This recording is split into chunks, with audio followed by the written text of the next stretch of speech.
Hello everyone, Mr. Happy here, and welcome to Final Fantasy Bestiary. This series is dedicated towards discovering the history and lore behind some of Final Fantasy's most iconic creatures and characters. This week, we're gonna get a little spoony as we take a look at another classic Final Fantasy job, the Bard. In the old days, a Bard was, in short, a professional poet. They were usually utilized by the rich in order to spread the good word of their deeds and activities that the public would otherwise be oblivious to. Not only was their job to make these events public, but they were also known for grossly exaggerating the good deeds of the men who hired them, leading some people to believe them to be outright liars. Some of them actually were. Eventually, anyone who was a well-known poet, author, singer, or narrator became known as a bard after the decline of the standard bard's popularity. One of the most famous bards of all time was William Shakespeare, who was also known as the Bard of Avon. In Final Fantasy, bards have performed roles similar to that of their real-life ancestors across the series. They are generally singers who perform songs with a harp or other instrument to provide buffs to nearby allies or debuffs on nearby enemies. They wear light armor and must be protected well in order for their songs to continue to benefit the party.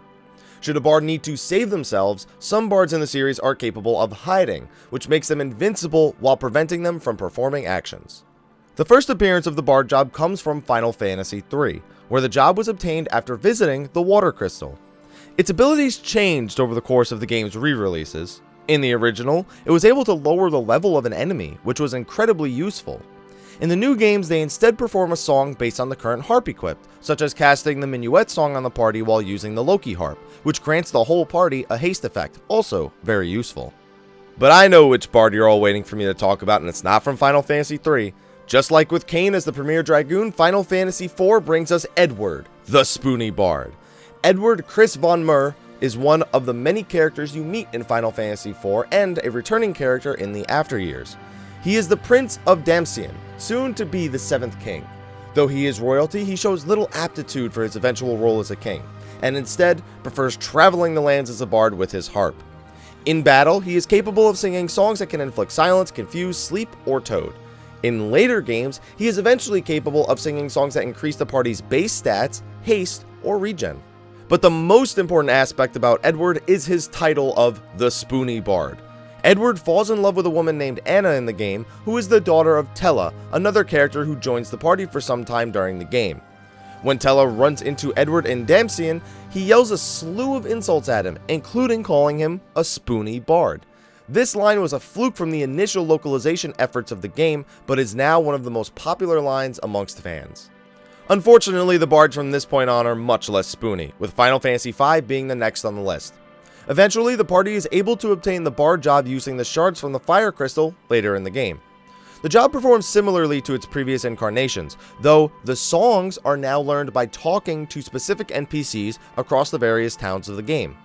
There are also pianos littered across the world, and if all of them are played, a bard can learn their ultimate song, Hero's Rhyme, which raises the party's level in combat up to a maximum of 255. This isn't a permanent bonus, but it can make battles quite a bit easier. With the absence of the job system after Final Fantasy V, at least among the main numbered series, the bard didn't make another appearance until Final Fantasy X-2, where it appears as the songstress Dresspear. While it's a much less traditional version of a bard, it is also able to perform melodies and dances that can both buff party members and debuff enemies, which is standard to what a bard actually does. It's one of the first dress spheres you'll get in the game, used by LeBlanc to perform the game's opening song, and by Yuna later to help bring hope back to Spira. Next up would be Bard's appearance in the MMO Final Fantasy XI. The role of the bard in this game was far more important than it had been in almost every game prior. It still did roughly the same thing, providing buffs for allies and debuffs on enemies. However, its buffs were considered by many to be mandatory for endgame content, whether that be leveling or bosses. So much to the point where groups would bring 3 bards and swap them across their 3 parties of 6, a total of 18 people, to gain up to 6 buffs back in the day and 9 buffs after the level cap was raised. To become a bard, one must complete a quest in the city of Juno after hitting level 30. Which will require them to travel to several old monuments across the world and collect song runes. Final Fantasy XIV also saw the implementation of the bard job. Originally added to the game back in patch 1.21 before the launch of A Realm Reborn, the bard job would become a much more offensive role, making use of a bow to deal damage while also singing songs to support the party. In A Realm Reborn, their role as a damage dealer was made much more apparent, though their ability to perform songs for buffs and debuffs remained. Some songs even reduced the Bard's damage in order to buff the party adequately. Despite being a DPS in this game, they were given a healer limit break, which caused some confusion amongst fans. It was later revealed the intention behind this was that the developers wanted to give something other than a healer the ability to use that limit break, just in case a healer couldn't take time away from their current duties to perform it. However, in the expansion, Heavensward, one of Bard's many new abilities will include the removal of the healing limit break, replacing it with a damage dealing one. Of course, in that long gap between Final Fantasy V and X-2, the Bard does appear in the Tactics games, as well as several other Final Fantasy titles in recent years as well. It has always been a tricky job to utilize properly, especially when balanced alongside the way people tend to play Final Fantasy games. Super offensive jobs that end the fight so quickly that the Bard songs can hardly even benefit the party.